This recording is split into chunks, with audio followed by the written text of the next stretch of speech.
ऐसी कथा एक और आती है केदारेश्वर की, जहां इंद्र आदि देवताओं ने तप किया और महादेव की प्रार्थना की, क्योंकि दैत्यों से अत्यधिक परेशान होकर देवता इसी क्षेत्र में आए और रोकर पुकारने लगे। तब महादेव ही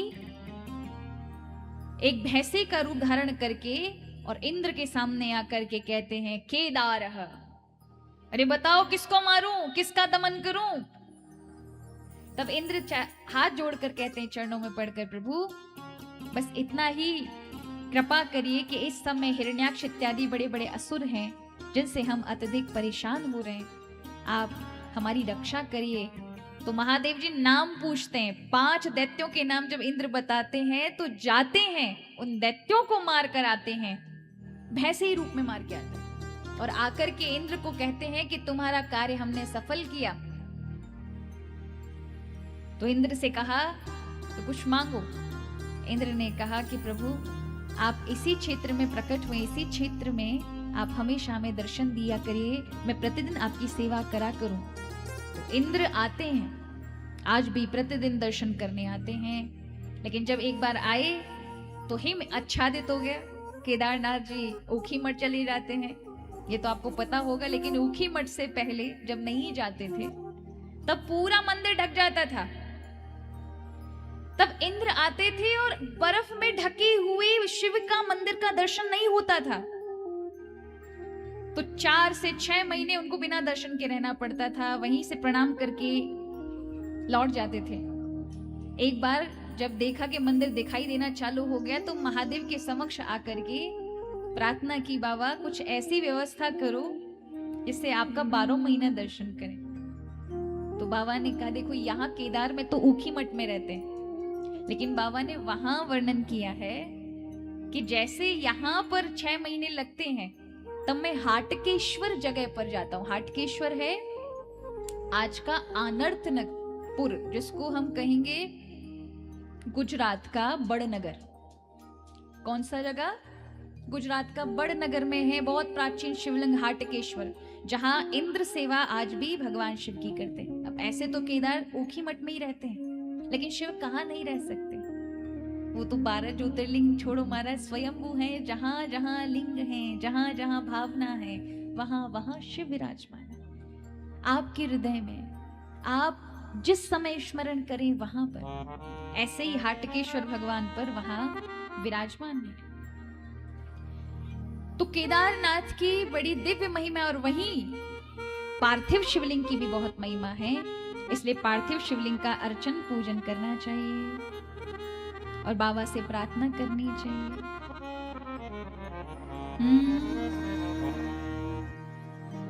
प्रतिदिन जो शिवलिंग पार्थिव शिवलिंग का बनाकर श्रावण में करते, देखो आज तो दूसरा ही दिन निकला है, 2 ही दिन निकले, आपके पास अवसर है। प्रतिदिन शिवलिंग बना करके और उनका पूजन अर्चन कच्चे दूध से, दही से, शहद से, घी मिल जाए घी से, ये क्यों करना चाहिए? देखो हम सभी, आप जितने भी हैं, आप सन्यासी तो है नहीं, गृहस्थ जीवन में हैं, आपको संसार की वस्तुएं चाहिए कि नहीं चाहिए? अभी आपका मन नहीं भरा है संसार की वस्तुएं लेकर के, अभी बहुत सारी इच्छाएं हैं, इसलिए कर्म में रत रहना चाहिए, क्योंकि आप कर्म को छोड़ेंगे नहीं। तो अगर हम आपसे कहें कि ध्यान कर लो, तब कर लो, आपसे नहीं बनेगा। विचार ही नहीं है, निष्कामता के विचार नहीं आएंगे, तब तक आपके जीवन में ध्यान और तप नहीं होगा। इसलिए आपको जब तक संसार में चीजों से आवश्यकता है, संसार से आवश्यकता पड़ी, तब तक कर्म में लगे रहिए। कर्म में मतलब पूजा अर्चना करिए, कर्म से भगवान को पाइए। ज्ञान, और देखो कर्म में भक्ति भी होनी चाहिए, ज्ञान भी होना चाहिए, लेकिन मूल में कर्म होना चाहिए, जिससे आपके कर्म सिद्ध हो। आप जो भी कार्य करें इस संसार में वो निष्फल ना हो, आप जो भी कार्य करें वो श्रेष्ठ हो।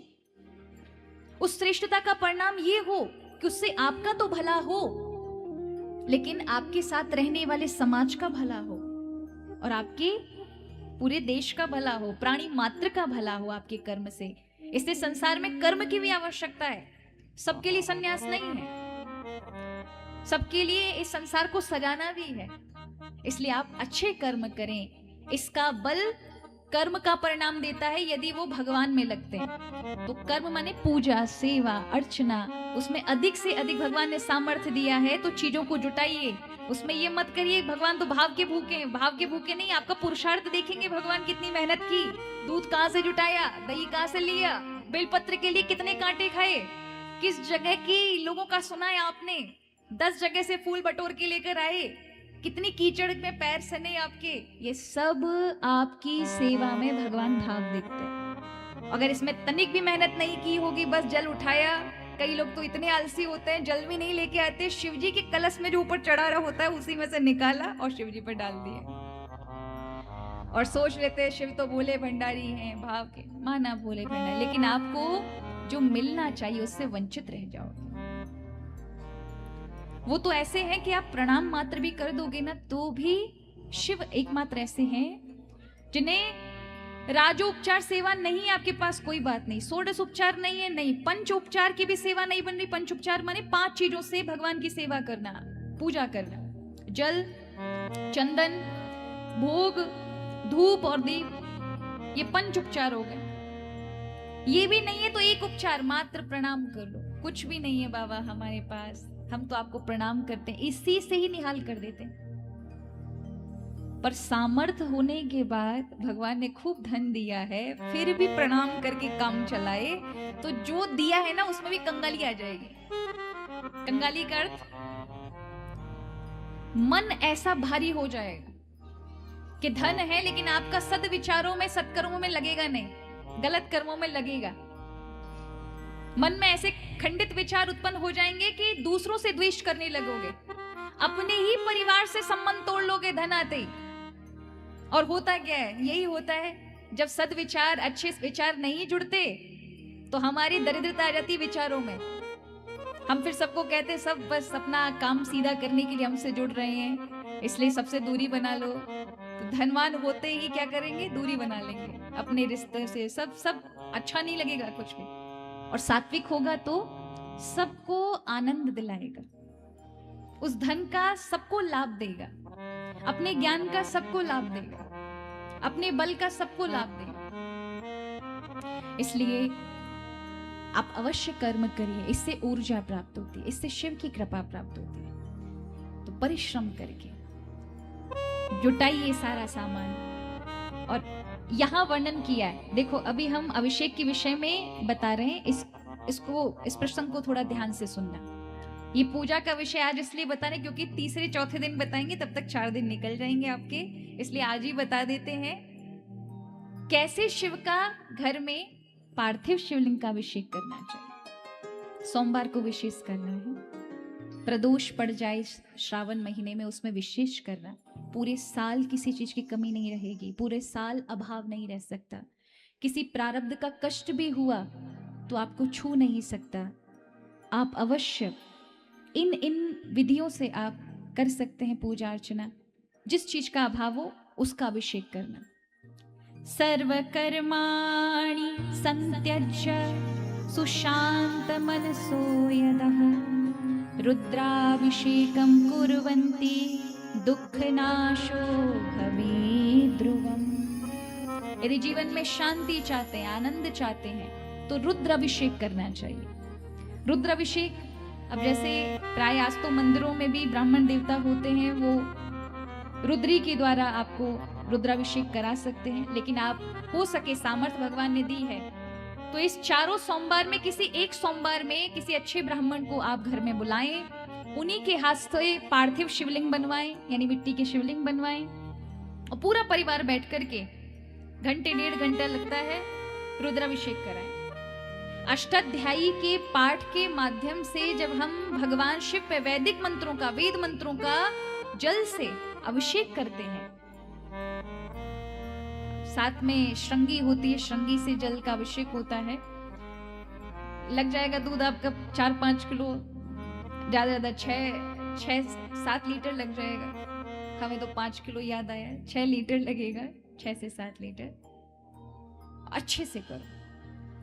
अगर कम अभाव है तो भैया आधा किलो उसमें जल मिला लो, गंगा जी का जल मिला लो, पर दुग्ध होना चाहिए। गाय का होना चाहिए। गौ माता के दुग्ध का ही फल है, बकरी और भैंस के दूध का नहीं है फल महाराज। और प्राय आपके उत्तराखंड को तो हम धन्य मानते हैं कि हमको कहीं भी भैंस नहीं दिखती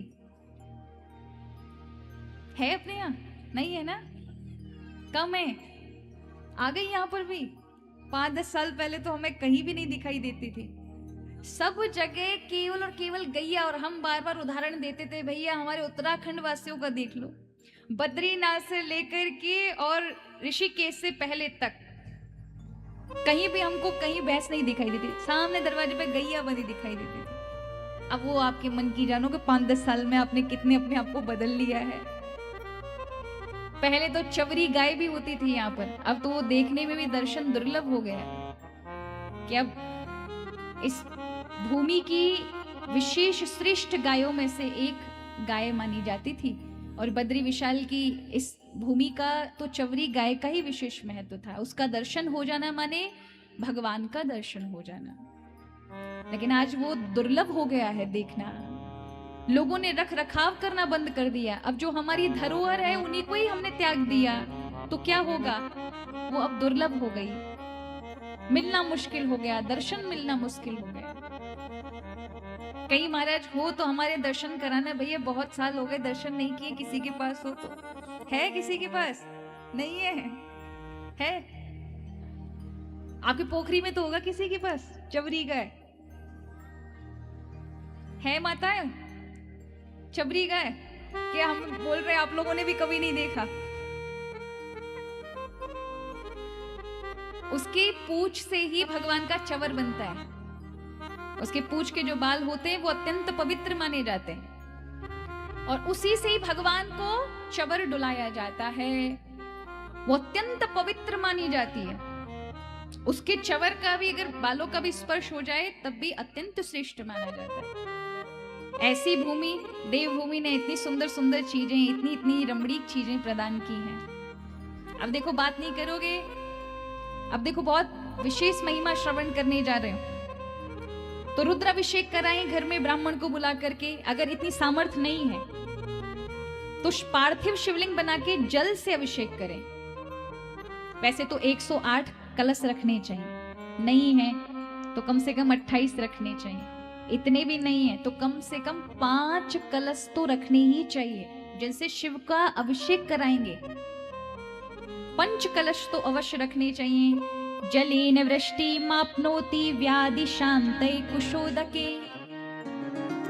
उन 5 जल से आप 5 कलश से, पहले कलश से स्नान करा के शिव को हल्का सा मन में भाव करिए कि आप भगवान के ऊपर लगा हुआ, भगवान में कोई मल नहीं होता पर ऐसा भाव करिए क्योंकि आप सेवा कर रहे हैं, आप सगुण सेवा कर रहे हैं कि भगवान के ऊपर जो भी धूल मट्टी चलते समय कैलाश से आई होंगी तो लग गई होगी, उसको धुला रहे हैं। और उसके बाद उनको और थोड़ा दूध से, दही से, घी से अभिषेक करिए।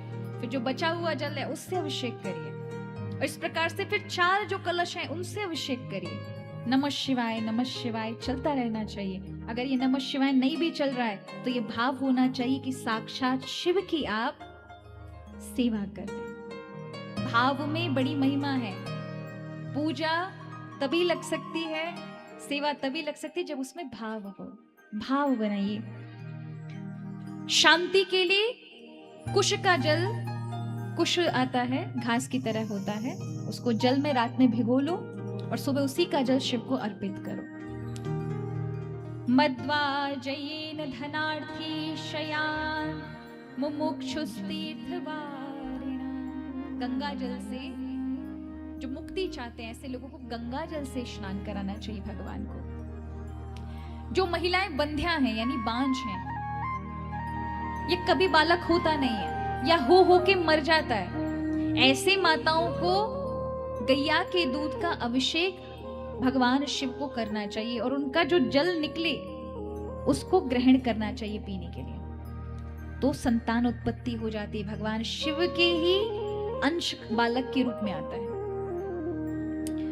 ज्वर प्रकोप शांत्यर्थम जलधारा शिवा प्रिया, घृतधारा शिवे कार्या यावन मंत्रम सहस्त्रकम। देसी गाय का घी मिल जाए थोड़ा सा ले लो, ज्यादा ना हो। देखो, प्रतिदिन यदि कोई अपने घर में गाय के कंडे पर जला करके और केवल 10 बूंद ही डाले तो पितृ तृप्त हो जाते, उनको पितृ दोष नहीं लगता। जो प्रतिदिन भगवान नारायण के नाम से घी का डालते हैं, 10 बूंदे ही डालें। सभी देवताओं का नाम ले लो, तुम्हें कुछ नहीं आता तो भगवान नारायण का नाम ले लो, शिव का, अपने इष्ट का नाम ले लो, आपके जो देवता उनका नाम ले लो, सभी पितरों का स्मरण कर लो, तो उस घर में कभी धन धान्य की कमी नहीं आती।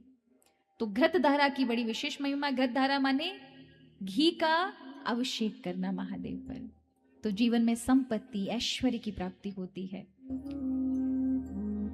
जिनको अत्यधिक बीमारी है वो मधु का यानी शहद को जल में मिला करके शिव पर अर्चन करें। जिनको शत्रु की समस्या है, बहुत अत्यधिक शत्रु प्रबल हो रहे हैं, किसी कार्य में आगे नहीं बढ़ने दे रहे हैं, उन्हें महादेव पर जब पार्थिव शिवलिंग का आप घर पे पूजन करें तो एक छोटा सा ढक्कन सरसों के तेल का आप वहां महादेव पर चढ़ाएं, उससे शत्रु प्रबल नहीं होते। तो ये रुद्राभिषेक की जो महिमा है, इनको सामान्य नहीं समझना, ये शिव जी ने आपको बताया है, सरल है। ये याद रखिए, शिव ने यहाँ कठिन कुछ नहीं बताया। कठिन भी है, ज्ञानियों के लिए बहुत कठिन है, बताएंगे कल, पूरी चर्चा सुनाएंगे, उसके बाद आपको लगेगा आपकी बस की बात नहीं है। फिर शिव बताएंगे अंत में सहज सरल आप लोगों के लिए, हम लोगों के लिए, कि ऐसा करो, मेरी शिव अर्चना करो। यह शिवलिंग हम लोगों के लिए आया, ज्ञानियों के लिए तो प्रणव है, केवल ओम है, और उसी में ही शिव का साक्षात दर्शन है। उसी का ही स्मरण करो, उसी को ही बोलो, उसी का ही नाम लेकर चलो, बिना मांगे खाओ। ये जो है ये प्रणव उपासना है ज्ञानी के लिए। लेकिन जो भक्त है, जिसको ज्यादा कुछ आता जाता नहीं है, जो इतने विधि विधान नहीं कर सकता, उसके लिए शिव अर्चना, शिवलिंग अर्चना है। ये शिव ने बहुत सहज बात में बता दिया। देखो महाराज, हम लोग बड़ी बड़ी बातें सुन तो लेते हैं पर करने की सामर्थ्य नहीं है क्या? अगर आप पुराणों का देखो ना तो हमारे पुराणों में तो इतनी सारी धर्म सदाचार हैं कि आप ये कहोगे हमारे बस की बात नहीं भैया, इस कलयुग में तो हो ही नहीं सकता ऐसा, कैसे कैसे धर्म का आचरण करेंगे। किंतु वहीं पर सहजता भी है, सरलता भी बताई। और विशेषकर शिव महापुराण में, क्योंकि शिव स्वयं सरल हैं, तो अपने भक्तों को भी उन्होंने सरल रास्ता बताया है। हम लोगों की आदत है, हम सुन तो लेंगे सब, लेकिन चाहेंगे सरल रास्ता। कोई हमसे कहे यहां से देव प्रयाग जाने का रास्ता हम आपसे पूछें, और यहां बहुत सारे रास्ते हों, तो हम क्या पूछेंगे? इन 10 रास्ते में से सबसे जल्दी पहुंचाने वाला रास्ता बता दो, यही बोलेंगे ना। सबसे जल्दी कौन सा रास्ता है वो बताओ। ये तो नहीं कहेंगे 4-5 दिन वाला रास्ता बताओ जिसमें धीरे धीरे पहुंचे। आप ये कहेंगे सरल रास्ता बताओ, क्योंकि हम सबकी मांग यही होती है कि सबसे सरल कौन सा है जिसपे हम कर सकें और उसका लाभ मिल सके। इसलिए शिव ने सरल रास्ते बताए। तो ये रुद्राभिषेक अवश्य करें, शिव का भाव के साथ, प्रार्थना के साथ भजन करें। आइए बड़े भाव के साथ शिव का स्मरण करें, फिर आगे की आज महात्म की चर्चा में चलेंगे। आज पुराण का भी अवलोकन करेंगे हम सभी।